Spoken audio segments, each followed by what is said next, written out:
ناظرین کرام، السلام علیکم ورحمۃ اللہ وبرکاتہ۔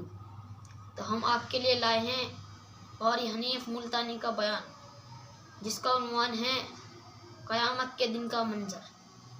تو اس بیان کو پورا لازمی دیکھے گا۔ تو چلو چلتے ہیں بیان کی طرف۔ یہ جو وقت گزر رہا ہے، ان محفل اور مجالس کا وقت جب ہمارے نامہ اعمال میں قیامت کے دن بھی یہ وقت آئے گا تو ہر آدمی پچھتاوے گا، اے کاش ساری زندگی یوں ہی گزرتی۔ حدیث پاک میں آتا ہے کہ انسان اتنا افسوس کریں گے، ہاتھ ملتے ملتے اپنی ہتھیلیوں کی کھال اتار دیں گے۔ تمہیں معلوم بھی ہے میں کس دن کی بات کر رہا ہوں، جس کا تیرے دل میں آج تک یقین نہیں آیا۔ میں قیامت کے دن کی بات کرتا ہوں، یقین آئے یا نہ آئے قیامت تو آئے گی۔ اس لیے میں کہتا ہوں سردی میں 12-13 گھنٹے کا دن، گرمی کی موسم میں 16-17 گھنٹے کا دن، قیامت کا ایک دن 50,000 سال کا ایک دن۔ اور یہ قرآنی بات ہے، تاریخی بات نہیں، کسی کا قول نہیں۔ 50,000 سنہ، 50,000 سال کا ایک دن، نہ شام آئے نہ صبح آئے نہ دن ڈھلے، ٹھیک دوپہر سورج کھڑے کھڑے 50,000 سال گزر جائیں گے۔ حدیث شریف میں آتا کوئی آنکھ پانی کا قطرہ نہ دیکھ سکے گی، کوئی آنکھ سایہ اور چھاؤں نہ دیکھ سکے گی۔ قیامت کا جب بگل بجے گا، گھنٹی بجے گی، اتنی زوردار ہوگی، اتنی قہر آلود ہوگی۔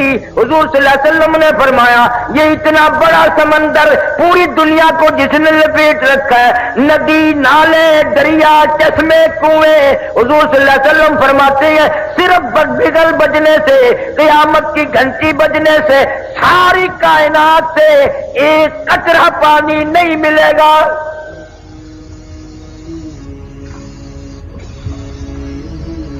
قیامت کی گھنٹی بجتے ہی سارے سمندر خشک، دریا ختم، ندی نالے ختم، کنویں چشمے ختم۔ حضور صلی اللہ علیہ وسلم فرماتے ہیں لوگ اتنے روئیں گے، اتنے پچھتائیں گے، کیا بن گئی؟ فرمایا یا ایھا الناس اتقوا ربکم ان زلزلۃ الساعۃ شیء عظیم۔ او لوگوں، بادشاہ، وزیروں، فقیروں، تاجروں، مالداروں، اتقوا ربکم، ڈرو اپنے پروردگار سے، وہ ایسا وقت لائے گا ان زلزلۃ الساعۃ شیء عظیم، یہ اتنی بڑی زمین بوریے کی طرح لپیٹ کے پھینک دی جائے گی۔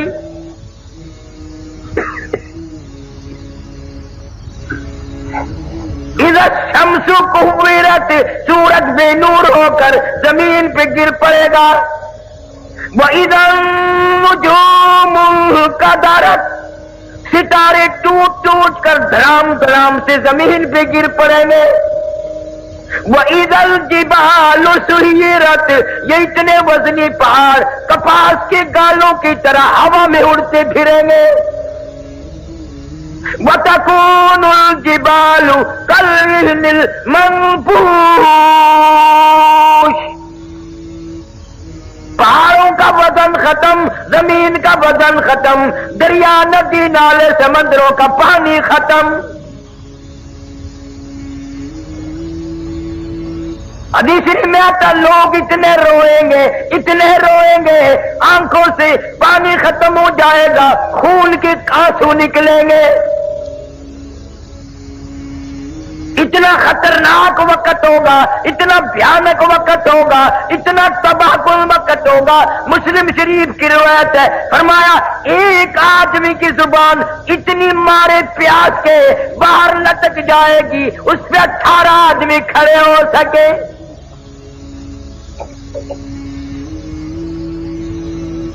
یقین نہیں، یقین ہو نیند نہ آئے، یقین ہو پھر یوں زندگی تھوڑے ہی گزرے۔ لفظ قیامت قیامت سنا، یقین کبھی نہیں آیا۔ اگر یقین آ جائے پھر دیکھو اس دنیا میں تماشا۔ جن کو یقین آیا ان کی زندگی کچھ اور طریقے سے گزری۔ ایک اللہ والے نے عشاء کی نماز پڑھ کے 40 برس تک فجر کی نماز عشاء کے وضو سے پڑھی۔ امام اعظم رحمت اللہ علیہ نے 40 سال تک عشاء کے وضو سے فجر کی نماز پڑھی۔ اس کو یقین آیا تھا کہ موت آئے گی، قبر آئے گی، قیامت آئے گی، اللہ پاک کے سامنے پیش ہونا ہوگا، یہ منہ خدا کو دکھانا ہوگا۔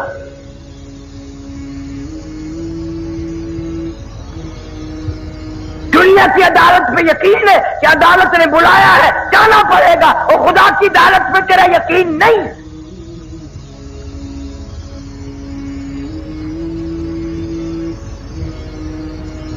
مدنی کریم صلی اللہ علیہ وسلم کی سیرت طیبہ کا جلسہ ہے۔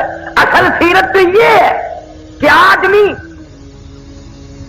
بیوی بچے چھوڑ کر، خاندان چھوڑ کر، دکان مکان بنگلہ کوٹھی چھوڑ کر ایسی طرف جاتا ہے، واپس کبھی نہیں آیا۔ آج سردی کا موسم آ رہا ہے، رضائیوں کی تیاری ہے، گرم کپڑوں کی تیاری ہے، عورتیں بچوں کی سویٹر وغیرہ تیار کر رہی ہیں۔ گرمی آئے گی، ہوا کا کام تیار ہے، پنکھوں کی صفائی ہو رہی ہے، نئے پنکھے خریدے جائیں گے، پتلے کپڑوں کی تیاری ہے۔ اور مسلمانوں، سرگردے کے مسلمانوں، مجھے یہ بتاؤ قیامت کی خبر کی تیاری ہم کب کریں گے؟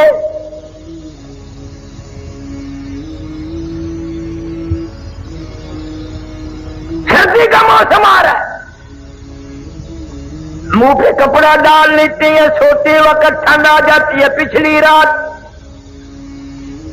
یقین ہے صبح ہوگی، میں یہ کھیس اتاروں گا، میرا منہ کھلے گا، میں یہ کمبل اتاروں گی، میرا منہ کھلے گا۔ دروازہ کمرے کا بند کرتے ہیں، یقین ہے صبح ہوگی، دروازہ کھول لیں گے، باہر نکلیں گے، کپڑا بھی اتاریں گے، منہ کھل جائے گا۔ اس پر کبھی یقین نہیں آیا، ایک دن کفن میں یہ منہ ایسا چھپے گا، قیامت آ جائے گی، کھلے گا نہیں، کھلے گا ہی نہیں۔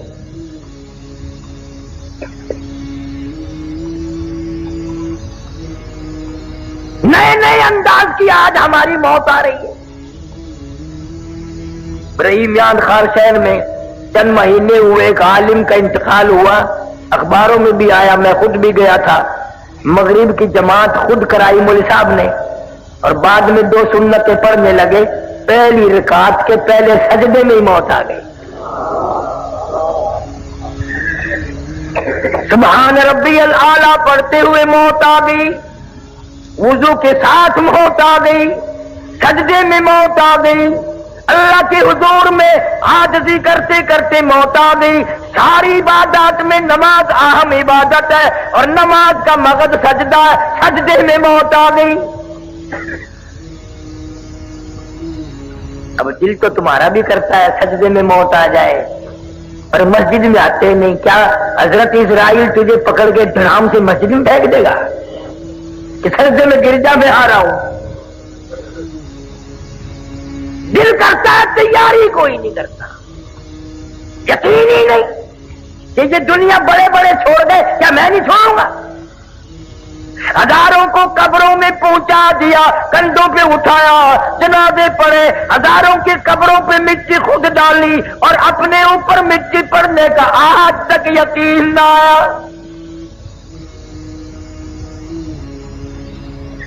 ہزاروں کو میتوں کو غسل دیتے ہوئے دیکھا، غسل خود بھی دیے اور اپنا یقین کوئی نہیں، پتہ نہیں میری اس حالت میں موت آئے، غسل بھی نہ ملے، کفن بھی نہ ملے، قبر بھی نہ ملے، جنازے کی نماز بھی کوئی نہ پڑھے۔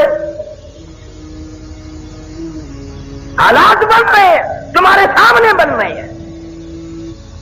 پچھلے دنوں ملتان کے پاس سپر ایکسپریس کا حادثہ ہوا، اخباروں میں آیا 6 بوگی تباہ ہو گئی، ان لوگ 5 آدمی مرے، یعنی ایک آدمی 2 بوگیوں میں لچکا ہوا تھا۔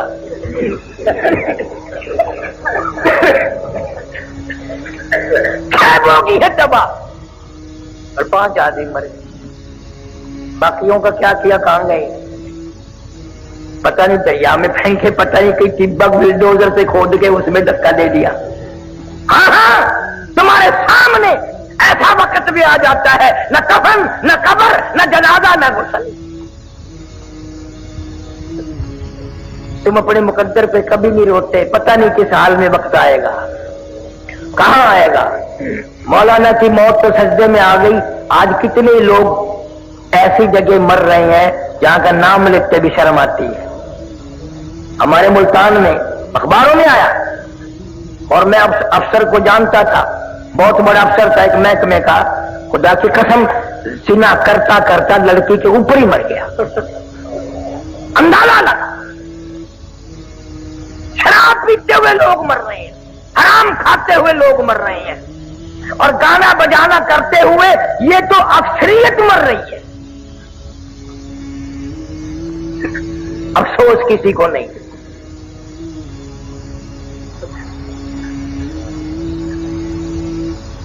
سیرت النبی صلی اللہ علیہ وسلم کا ایک بہت بڑا عنوان ہے،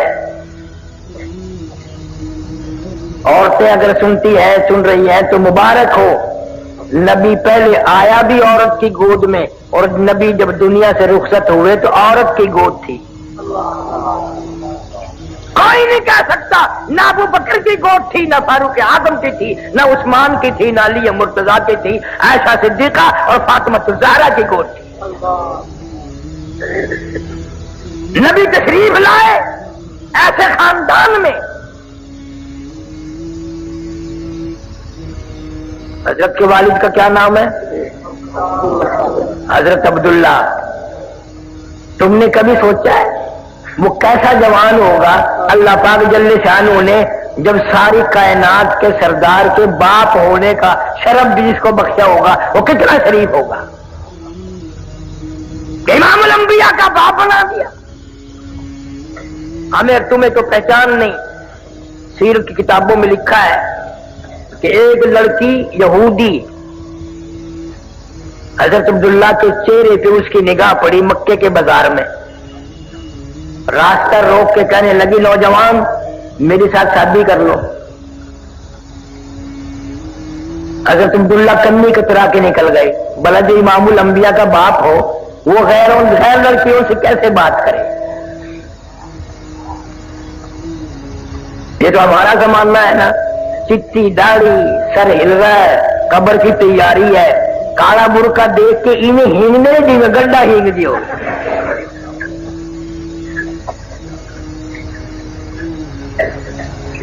یہ بڑے میاں قبر کی تیاری کر رہے ہیں۔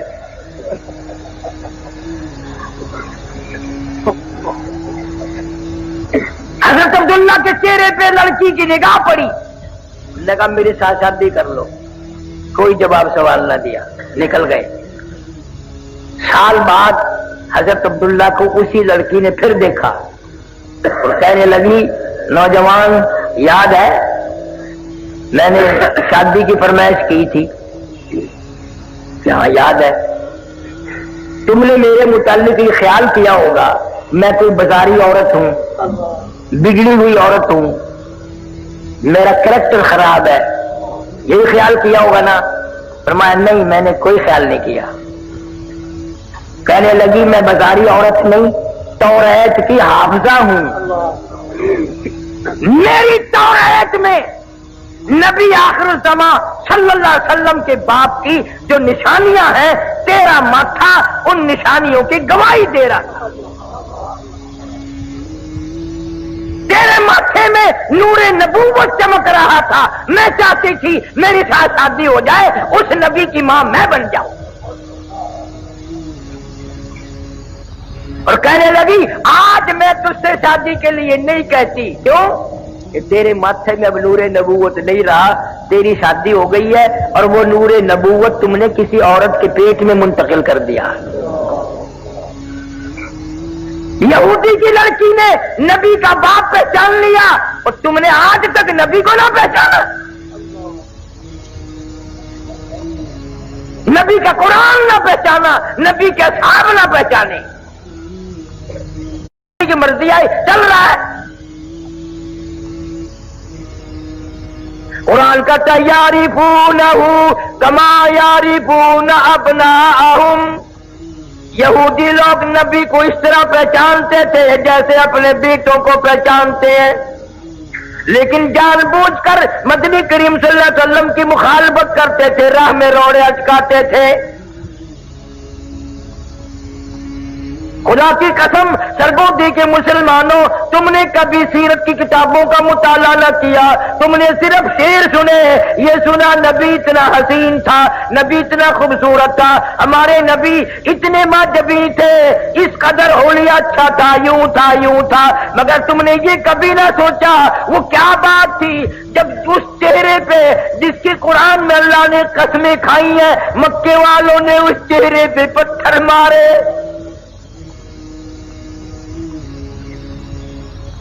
ارشاد فرماتے ہیں اشد الناس الانبیاء ثم امثل او کما قال النبی صلی اللہ علیہ وسلم، حضور فرماتے ہیں 1,24,000 رسولوں پیغمبروں نبیوں کو جتنا اللہ کی راہ میں ستایا گیا، ان سب کے مقابلے میں مجھ اکیلے کو ستایا گیا۔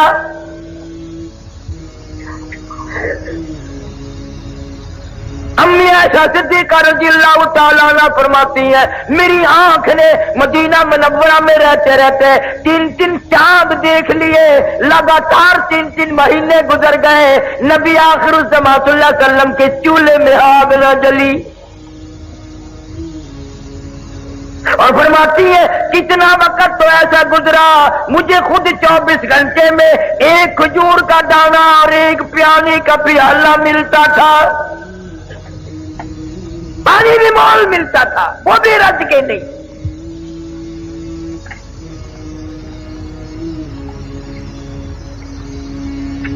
کتنی تکلیفیں اٹھائی ہے اس یتیم مکہ صلی اللہ علیہ وسلم نے، کلمہ ضرور اس کا پڑھتا ہے مگر پہچان نہیں کرتے تم، کوشش ہی نہیں کی، نہ عورتوں کو پتا ہے نہ مردوں کو پتا ہے کس طرح اس اللہ والے کی زندگی گزری۔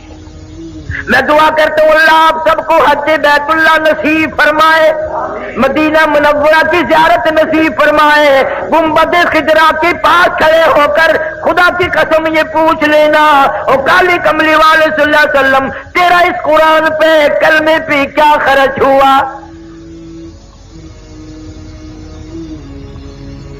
جناب ابو بکر صدیق رضی اللہ تعالیٰ عنہ فرماتے ہیں میں اپنے گھر سے نکلا، اچانک میں بیت اللہ شریف کی طرف نکلا، میرے کانوں میں شور کی آواز آئی، لڑائی جھگڑے کی آواز آئی، میں سمجھا قبیلے آپس میں لڑے ہوں گے، خاندان آپس میں جھگڑتے ہی رہتے ہیں، لیکن حرم میں جب میں پہنچا، میں بیت اللہ میں پہنچا، میں خانہ کعبہ میں پہنچا، میری آنکھ نے دیکھا سارا مکہ مارنے والا ایک یتیم مکہ مار کھانے والا، کوئی ادھر سے دھکا دیتا ہے کوئی ادھر سے مارتا ہے، کیوں؟ اس لیے کہ اللہ کا قرآن خانہ کعبہ میں کیوں پڑھا۔ صدیق اکبر رضی اللہ تعالیٰ عنہ فرماتے ہیں میں نے ظالموں کو ادھر ادھر ہٹایا، بڑا منع کیا، اور یوں بھی میں نے کہا اتقتلون رجلا ان یقول ربی اللہ، کیا اس جرم میں ایک آدمی کو قتل کرنا چاہتے ہو؟ اس کا قصور یہی ہے، گناہ یہی ہے، وہ کہتا ہے کہ رب میرا اللہ ہے۔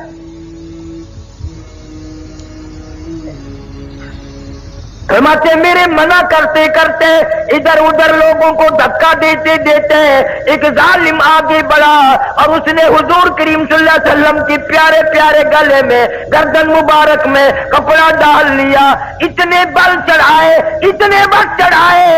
ابو بکر فرماتے میری آنکھ نے دیکھا محمد کریم صلی اللہ علیہ وسلم کی دونوں آنکھیں باہر نکل آئی. تجھے کیا معلوم ہے نبی کا گلا گھونٹ دیا گیا.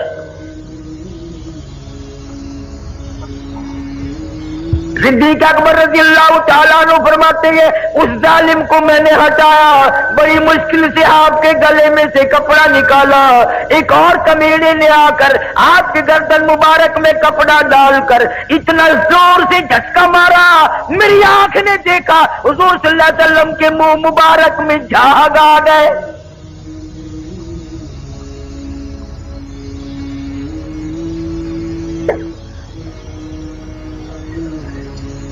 ایسی سیرت کون پڑھے, کون بتائے؟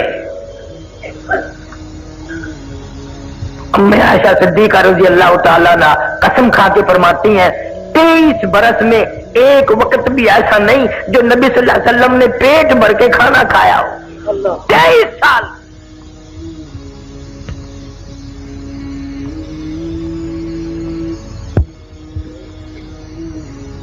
مکہ مکرمہ میں حضرت عثمان رضی اللہ تعالیٰ عنہ کو پتہ چلا کہ آج آپ کا 5ویں دن کا فاقہ ہو گیا. حاضر خدمت ہوئے, کھانا پکا کر ساتھ لائے, کچا ریشن بھی ساتھ لائے, اور ایک بات کہی حضرت عثمان نے رضی اللہ تعالیٰ عنہ کہ یا رسول اللہ صلی اللہ علیہ وسلم آپ نے 5 دن کا فاقہ کاٹا ہے, مجھے کیوں نہیں خبر کری جبکہ آپ کو یہ معلوم ہے کہ میرا مال بھی آپ کا ہے اور یہ میری جان بھی آپ کی ہے صلی اللہ علیہ وسلم. کون آج کہے گا یہ مال میرا نہیں ہے نبی کا ہے, یہ جان میری نہیں میرے نبی کی ہے.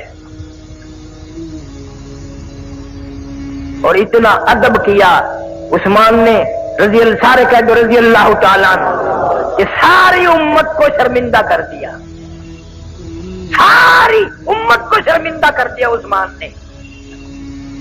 یہ ہاتھ جو کلمہ پڑھتے وقت مرید بھی کس کا بنا؟ امام الانبیاء صلی اللہ علیہ وسلم کا.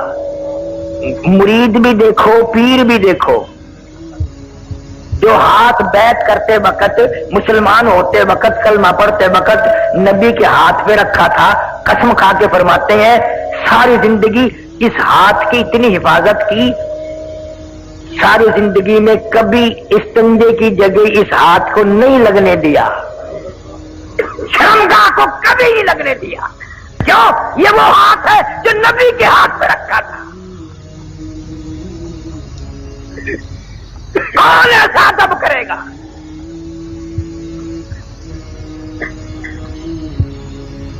نام کے ہم مسلمان ہیں, کام کے مسلمان مر گئے, اللہ والے رخصت ہو گئے. ساری زندگی جنہوں نے اطاعت رسول میں گزاری. حضرت جنید بغدادی رحمت اللہ علیہ کے پاس ایک آدمی آیا اور سال بھر رہا, اور سال کے بعد چلا تو آخری ملاقات کر کے کہنے لگا حضرت اس لیے آیا تھا کہ حضرت کی کوئی کرامت دیکھوں گا, مجھے تو کوئی کرامت نہیں معلوم, وہی خالی جا رہا ہوں. تو حضرت جنید بغدادی رحمت اللہ علیہ نے فرمایا کہ کرامت تو میری تو نے کوئی دیکھی نہیں, یہ بتا کوئی میرا کام حتیٰ کہ تھوکنا بھی سنت کے خلاف دیکھا؟ سنت کے خلاف دیکھا کوئی میرا کام؟ کہ نہیں جی. فرمایا یہی تو سب سے بڑی کرامت ہے کہ زندگی بھر حضور صلی اللہ علیہ وسلم کی غلامی میں کٹ جائے. آج ان باتوں کو کرامت کون ماننے؟ اب تو ایسا دور ہے کرتے سے ننگا آدھا ولی, پجامے سے ننگا پکا ولی.